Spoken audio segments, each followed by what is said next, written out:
Alors comme vous pouvez le voir derrière moi, cet hémicycle a été complètement rénové.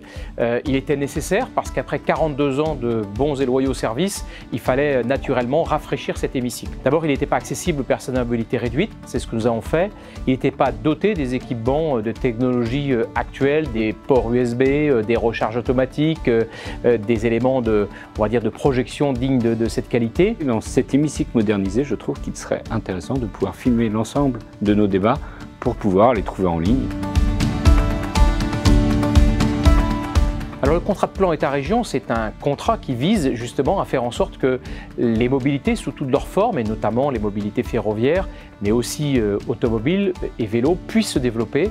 Et donc on a un financement pour partie État, pour partie région, 50-50 entre les deux, et puis abondé par les collectivités territoriales et notamment les départements. Et c'est ce que nous mettons.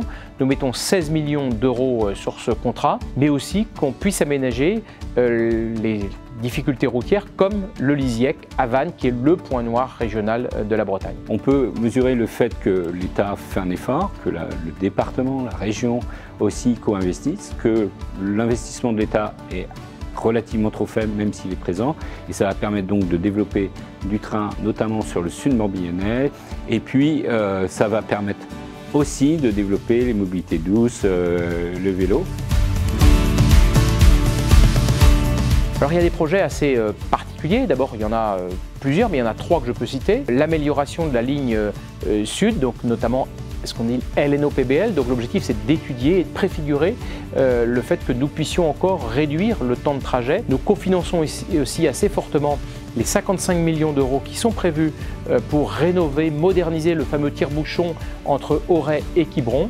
Et enfin, eh bien, on met 10,67 millions pour ce qui nous concerne sur les 32 millions qui sont prévus pour la première tranche de l'aménagement du Lisiec. Il s'agit aussi de développer des voies vertes ou des réseaux express vélo, donc permettant de se déplacer au quotidien en vélo.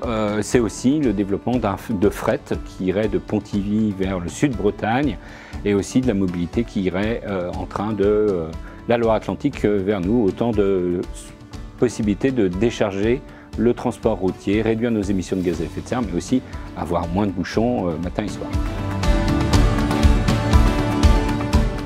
Il s'agit de reprendre la main sur la gestion des gendarmeries qui, il y a longtemps, avait été déléguée en gestion à Dexia et donc ce qu'on appelle les partenariats publics-privés. Nous souhaitions retrouver la gestion directe de nos casernes, les donner à Morbihan Habitat, l'Office public de l'habitat du Morbihan en gestion.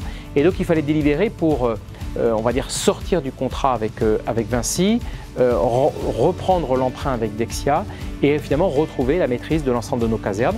On a donc vu avec Morbihan Habitat qui en assurera la gestion et nous allons maintenant travailler avec la gendarmerie, le colonel commandant groupement de gendarmerie dans le Morbihan, pour faire en sorte que nous tracions des perspectives de modernisation et de reconstruction de nos casernes. Nos gendarmes en ont bien besoin.